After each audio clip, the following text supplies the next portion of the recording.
Kisah heroik Khalid bin Walid dalam perang Mu'tah dan awal mula ia mendapatkan gelar Syafullah al-Maslul.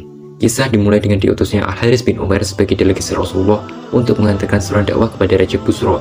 Di tengah perjalanannya, Al-Haris bin Umair disergap dan dibunuh oleh Syurabil bin Amr al-Ghusani. Mendengar berita buruk tersebut, Rasulullah pun mengumpulkan seluruh sahabat serta menunjuk daftar panglima perang, yaitu Zaid bin Harithah, Ja'far bin Abi Thalib, dan Abdullah bin Rawahah. Berangkatlah 3.000 pasukan muslim dengan gagah berani mencoba medan perang. Rupanya hal ini membuat Raja Romawi ketakutan. Heraklius pun mengumpulkan 100.000 prajurit Romawi dari berbagai daerah. Tak hanya itu, ia juga mendapatkan bantuan 100.000 prajurit dari suku-suku Nasrani di sekitar Jazirah Arab. Tentu hal ini membuat gusar hati sebagian pasukan muslim. Sebagian pasukan mengusulkan, sebaiknya kita kabarkan dahulu kepada Rasulullah atas jumlah musuh yang sangat banyak. Mungkin saja Rasulullah menyuruh kita kembali atau Rasulullah akan mengirimkan bala bantuan dari kota Madinah. Wahai para prajurit, demi Allah tidaklah kita berperang dengan banyaknya jumlah, senjata, ataupun kuda tunggangan, tetapi kita berperang dengan agama yang Allah telah muliakan kita dengannya. Seandainya kita menang, maka itulah yang telah Allah dan Rasulnya janjikan untuk kita. Seandainya kita kalah, maka kita akan bertemu teman-teman kita di surga. Ujar Abdullah bin Rawahah menyemangati para prajurit umat Islam. Peperangan pun terjadi dengan sangat sengit. Tak lama kemudian, Zaid bin Harithah roboh dengan banyak anak panah menancap di sekujur tubuhnya. Kemudian Ja'far bin Abi Thalib datang mengambil bendera perang dari Zaid bin Harithah. Maka Ja'far bin Abi Thalib memegang erat bendera perang di tangan kanannya. Sayangnya tangan kanannya putus di tepas musuh. Kemudian Ja'far bin Abi Thalib memegang erat bendera perang di tangan kirinya. Sayangnya tangan kirinya juga putus di tebas musuh.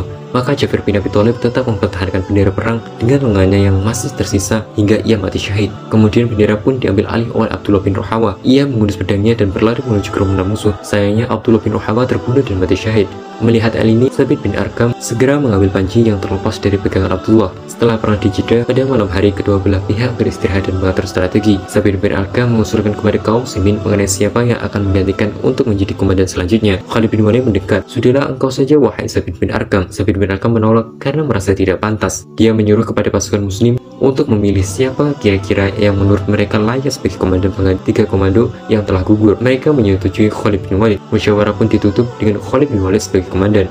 Keesokan harinya, Khalid bin Walid dengan kecerdasan siasat baru dengan mengubah posisi pasukannya dari semula, yaitu pasukan depan ke belakang dan sebaliknya, pasukan kanan ke kiri dan sebaliknya, sehingga tampak bagi musuh bahwa kaum muslimin mendapat bantuan tentara yang baru dan menimbulkan rasa takut dalam hati mereka dan menjadi sebab kekalahan mereka. Setelah berperang lama, Khalid bin Walid menilai bahwa kekuatan musuh jauh tidak sebanding dengan kekuatan kaum muslimin.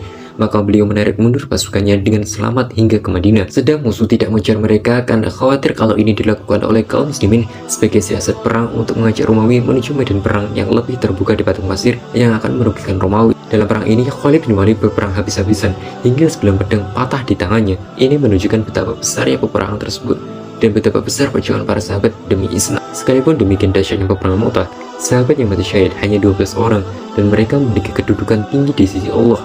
Adapun pasukan musuh tidak dapat dipastikan bilangan mereka yang terbunuh, tetapi diperkirakan sangat banyak. Hal ini dapat diketahui dari hebatnya peperangan yang terjadi. Dimulai sejak peristiwa inilah Rasulullah SAW menjuluki Khalid bin Walid dengan sebutan Syafullah al-Maslul. Wallahu a'lam. Bagaimana menurut kalian? Sekian dan terima kasih.